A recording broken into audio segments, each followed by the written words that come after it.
दोस्तों, क्या अंतर्राष्ट्रीय कूटनीति के इतिहास में ऐसा पहले कभी सुना गया है कि बिना एक भी गोली चले, बिना किसी सैन्य टकराव के रातों रात किसी दूसरे देश के 8 पूरे के पूरे गांव भारत का अटूट हिस्सा बन जाए?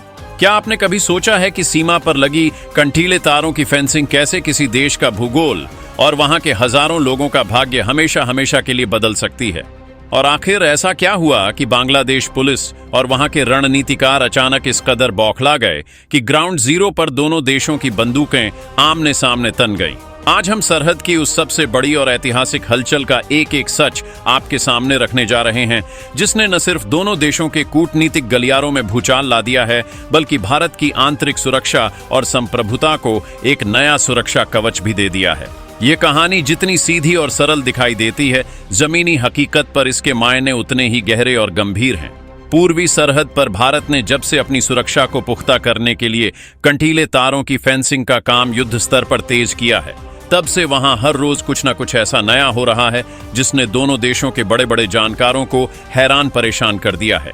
लेकिन हाल ही में जो खबर निकलकर सामने आई, उसने सबको चौंका दिया। बांग्लादेश की सीमा से सटे पूरे के पूरे 8 गांव अब आधिकारिक तौर पर भारत की संप्रभुता के भीतर आ चुके हैं।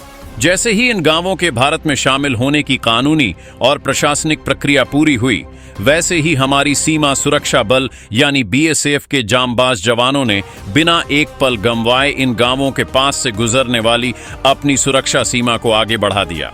इन सभी क्षेत्रों को पूरी तरह से भारतीय सुरक्षा घेरे के भीतर ले लिया गया है। अब हर भारतीय के मन में यह सवाल उठना लाजमी है कि रातों रात ऐसा क्या चमत्कार हुआ कि विदेशी जमीन के 8 हिस्से हिंदुस्तान का अटूट अंग बन गए? क्या इसके पीछे कोई खुफिया सैन्य कार्यवाही थी? तो जवाब है बिल्कुल नहीं। दरअसल इन गांवों के चुने हुए जनप्रतिनिधियों और स्थानीय लोगों ने खुद एक सुर में अपने भविष्य का फैसला किया और अपनी मर्जी से भारत में शामिल होने का ऐतिहासिक कदम उठा लिया।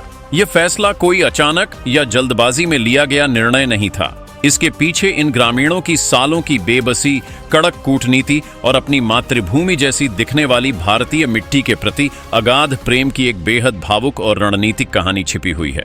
ये सभी गांव अंतर्राष्ट्रीय सीमा रेखा के बिल्कुल करीब होने की वजह से सालों से अपने हर छोटे बड़े कारोबार, रोटी बेटी के रिश्ते और दैनिक जरूरतों के लिए पूरी तरह से भारतीय बाजारों पर ही निर्भर थे। इन लोगों के सामने सबसे बड़ा संकट यह था कि अगर यह पूरी तरह बांग्लादेश के प्रशासनिक नियंत्रण में दूर चले जाते, तो भौगोलिक विषमताओं के कारण इनका भारत के साथ व्यापार करना और अपनी जीविका चलाना पूरी तरह नामुमकिन हो जाता। अपनी आने वाली पीढ़ियों के सुनहरे भविष्य, सामाजिक सुरक्षा और तरक्की को देखते हुए इन लोगों ने किसी और का हाथ थामने के बजाय दुनिया के सबसे बड़े लोकतंत्र यानी हमारे प्यारे हिंदुस्तान को अपना नया और स्थायी ठिकाना चुन लिया। लेकिन जैसा कि अक्सर सरहद पर होता है, हालात इतनी आसानी से शांत नहीं होते। जैसे ही बीएसएफ के जवानों ने अपनी सीमा चौकियों को आगे बढ़ाना और नया सुरक्षा घेरा बनाना शुरू किया, वैसे ही दूसरी तरफ खड़ी बांग्लादेश पुलिस और वहां की सुरक्षा एजेंसियों के खेमे में भारी खलबली मच गई। अपनी जमीन का एक बड़ा हिस्सा भारत के सुरक्षा घेरे में जाता देख बांग्लादेश पुलिस ने इस पर कड़ा ऐतराज जताया, जिसके बाद ग्राउंड जीरो पर बीएसएफ के वीरों और बांग्लादेशी पुलिस के बीच भारी तनातनी और गतिरोध पैदा हो गया। सीमा पर इस समय दोनों तरफ के बल पूरी तरह से हाई अलर्ट पर हैं और माहौल बेहद संवेदनशील हो चुका है। आइए अब आपको उन 8 गांवों के नामों से रूबरू करवाते हैं जिन्होंने इस जमीनी हकीकत को बदलकर एक नया इतिहास रच दिया है। राजस्व रिकॉर्ड्स और जमीनी सूत्रों के अनुसार भारत की सीमा सुरक्षा बल के सुरक्षा कवच में आने वाले यह गांव काजीपुर, हरिदासपुर उत्तर, आनंदपारा, गोपालपुर, श्यामनगर सीमांत, रामचंद्रपुर, कृष्णनगर पूर्व और दौलतपुर दय्यार हैं। यह सभी 8 गांव भौगोलिक रूप से एक ऐसी संकरी पट्टी में स्थित हैं जहां की घुमावदार अंतर्राष्ट्रीय सीमा रेखा इन्हें मुख्य बांग्लादेशी मुख्य भूमि से लगभग अलग थलग कर देती थी। इन गांवों के जनप्रतिनिधियों और स्थानीय निवासियों का साफ कहना है कि प्रशासनिक रूप से भले ही वे कागजों पर सरहद के उस पार थे, लेकिन उनका दिल, उनकी जरूरतें और उनका पूरा सामाजिक जीवन हमेशा से हिंदुस्तान से ही जुड़ा हुआ था। अब यहाँ पर बात आती है अंतर्राष्ट्रीय कानून और वैश्विक कूटनीति की। बहुत से लोग ये सोच रहे होंगे कि क्या कोई भी गांव अपनी मर्जी से किसी दूसरे देश में शामिल होने का दावा कर सकता है? क्या अंतर्राष्ट्रीय कानून इसकी इजाजत देता है? तो आपको बता दें कि भारत और बांग्लादेश के बीच की सीमा का इतिहास एनक्लेव एक्सचेंज यानी छिटमहलों की अदला बदली से पुराना नाता रखता है। दोनों देशों के बीच हुए ऐतिहासिक भूमि सीमा समझौते के बाद भी कई ऐसे पेचीदा इलाके बच गए थे जहां की सीमा रेखा स्पष्ट नहीं थी और जमीन का अंतिम निर्धारण पूरी तरह नहीं हो पाया था। अंतर्राष्ट्रीय कानून के आत्मनिर्णय के अधिकार और सीमा पुनर्निर्धारण के वैश्विक नियमों के तहत यदि किसी क्षेत्र के नागरिक और वहां के स्थानीय जनप्रतिनिधि सर्वसम्मति से यह प्रस्ताव पास करते हैं कि वे भौगोलिक, सामाजिक और आर्थिक कारणों से अपने पड़ोसी देश का हिस्सा बनना चाहते हैं, तो दोनों देशों की आपसी सहमति और ग्राउंड डिमार्केशन के जरिए उस जमीन को शामिल किया जा सकता है। इन 8 गांवों के मामले में भी कानूनी रूप से यही रास्ता अपनाया गया। यहाँ के लोगों ने कानूनी रूप से प्रस्ताव तैयार किया और आधिकारिक तौर पर भारत का हिस्सा बनने का फैसला कर लिया। लेकिन इस ऐतिहासिक फैसले ने सरहद पार के प्रशासन के होश उड़ा दिए हैं। जैसे ही इन गांवों को भारतीय नक्शे और नई फेंसिंग के दायरे में लेने की कड़वी हकीकत उनके सामने आई, वैसे ही बांग्लादेश पुलिस और वहां के सीमा सुरक्षा बल फ्रंट लाइन पर आ गए।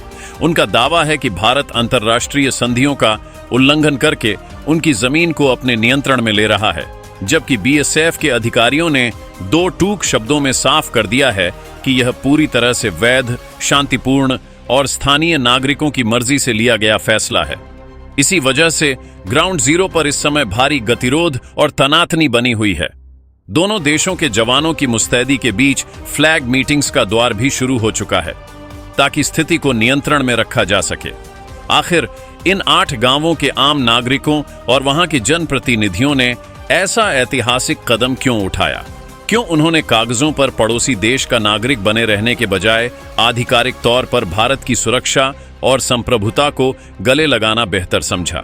इसकी सबसे बड़ी वजह इन गांवों की भौगोलिक स्थिति और सालों पुराना व्यापारिक और सामाजिक तानाबाना है। मुख्य बांग्लादेशी बाजारों से कटे होने के कारण इन सभी 8 गांवों का सारा कारोबार, बाजार और आजीविका सालों से पूरी तरह हिंदुस्तान की धरती पर ही निर्भर थी। यहाँ के किसान अपनी फसलें भारतीय बाजारों में बेचते थे, घरों का राशन भारतीय दुकानों से आता था और यहाँ तक कि बच्चों की पढ़ाई और इलाज के लिए भी यह लोग पूरी तरह भारतीय कस्बों पर ही आश्रित थे। इन लोगों के सामने सबसे बड़ा व्यापारिक संकट तब खड़ा हुआ जब भारत सरकार ने राष्ट्रीय सुरक्षा को सर्वोपरि रखते हुए सीमा पर अभेद्य कंटीले तारों की फेंसिंग का काम युद्ध स्तर पर शुरू किया। इन ग्रामीणों को साफ दिखने लगा कि अगर वे इस पार रह गए और फेंसिंग की दीवार बीच में खड़ी हो गई तो भौगोलिक दूरी के कारण इनका भारत के साथ व्यापार करना पूरी तरह से असंभव हो जाएगा। उनकी रोजी रोटी पूरी तरह से छीन जाती और वे भुखमरी की कगार पर पहुंच जाते। इसी आर्थिक संकट और अपने बच्चों के सुरक्षित भविष्य को देखते हुए इन लोगों ने बिना किसी हिचकिचाहट के भारत को अपना नया ठिकाना चुन लिया। इसके अलावा यहाँ सदियों से रोटी बेटी का अटूट रिश्ता रहा है। इन गांवों के लोगों की अधिकांश रिश्तेदारियां भारतीय सीमा के भीतर मौजूद गांवों में हैं। उनके लिए यह महज 2 देशों की सीमा नहीं बल्कि उनके अपने परिवारों के बीच खींचने वाली एक दर्दनाक दीवार थी। इसीलिए जब जनप्रतिनिधियों ने भारत में शामिल होने का आधिकारिक और कानूनी प्रस्ताव रखा तो पूरे गांव ने एक सुर में इसका समर्थन किया। लेकिन जैसे ही इन 8 गांवों के भारत में विलय की आधिकारिक खबर सरहद पार पहुंची, वैसे ही वहां के स्थानीय प्रशासन के पैरों तले जमीन खिसक गई। अपनी नाक के नीचे से 8 पूरे के पूरे गांव और रणनीतिक रूप से महत्वपूर्ण जमीन का हिंदुस्तान के नियंत्रण में चले जाना उनके लिए एक बहुत बड़ा प्रशासनिक और कूटनीतिक झटका है। यही वजह है कि वहां की पुलिस ने तुरंत भारी संख्या में सीमा पर अपने जवानों को तैनात कर दिया और बीएसएफ द्वारा बढ़ाई जा रही नई सुरक्षा सीमा और फेंसिंग के काम पर कड़ा ऐतराज जताते हुए उसे रोकने की नाकाम कोशिश की। अब आते हैं इस पूरी कहानी के उस सबसे बड़े और सबसे महत्वपूर्ण सवाल पर जो इस समय देश के करोड़ों लोगों के मन में गूंज रहा है। बहुत से लोग ये पूछ रहे हैं कि एक तरफ तो भारत सरकार अवैध घुसपैठियों को चुन चुनकर बाहर निकालने और सरहद पार भेजने के लिए इतने कड़े कदम उठा रही है, तो फिर दूसरी तरफ अचानक इन 8 गांवों और वहां के नागरिकों को गले लगाकर देश में क्यों शामिल किया जा रहा है?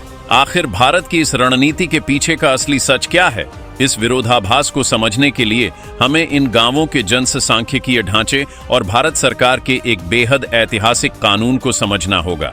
ग्राउंड जीरो से आ रही पुख्ता रिपोर्टों के अनुसार इन सभी 8 गांवों की कुल आबादी में से 80% से भी ज्यादा आबादी हिंदू अल्पसंख्यकों की है। सालों से यह लोग सरहद पार की जमीन पर बेहद असुरक्षित माहौल में रह रहे थे और हर पल अपनी जान, माल और संस्कृति पर आने वाले संकट से जूझ रहे थे। यहां भारत का नया नागरिकता कानून सबसे बड़ा संप्रभु कानूनी आधार बनता है। भारत का यह नया और संप्रभु कानून बहुत ही साफ शब्दों में कहता है कि अगर पड़ोसी देशों यानी पाकिस्तान, अफगानिस्तान और बांग्लादेश में प्रताड़ित होने वाला कोई भी हिंदू, सिख, ईसाई, जैन, बौद्ध या पारसी नागरिक वहां से अपनी जान बचाकर या किसी भी वजह से भारत आकर रहना चाहता है, तो भारत सरकार उन्हें पूरी कानूनी प्रक्रिया के तहत देश की नागरिकता देगी। इसी ऐतिहासिक और मानवीय कानून के प्रावधानों को ध्यान में रखते हुए सीमा सुरक्षा बल के शीर्ष अधिकारियों ने गृह मंत्रालय से इस बेहद संवेदनशील मुद्दे पर लगातार उच्च स्तरीय बातचीत और समन्वय स्थापित किया।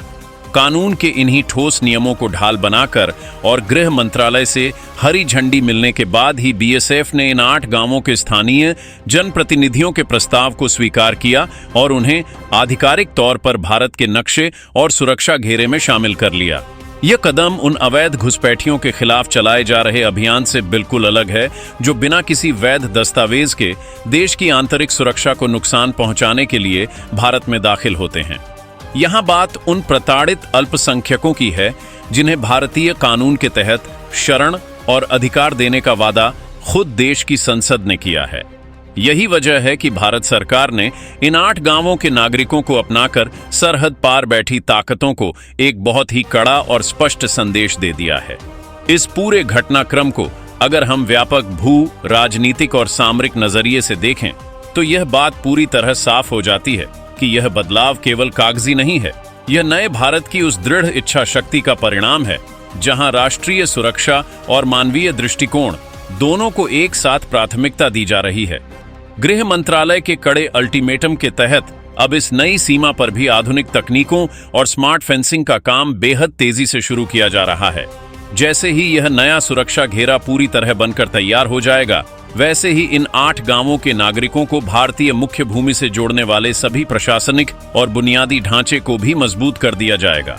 इस ऐतिहासिक विलय ने सरहद पार की ताकतों को यह साफ संदेश दे दिया है कि भारत ना तो अपनी 1 इंच जमीन किसी को हथियाने देगा और ना ही अपने नागरिकता कानून के तहत आने वाले शरणार्थियों को बेसहारा छोड़ेगा। पड़ोसी देश की बौखलाहट और उनका विरोध इस बात का सबसे बड़ा प्रमाण है कि भारत की इस कड़क कूटनीति ने उनके सारे पुराने समीकरणों को पूरी तरह से ध्वस्त कर दिया है।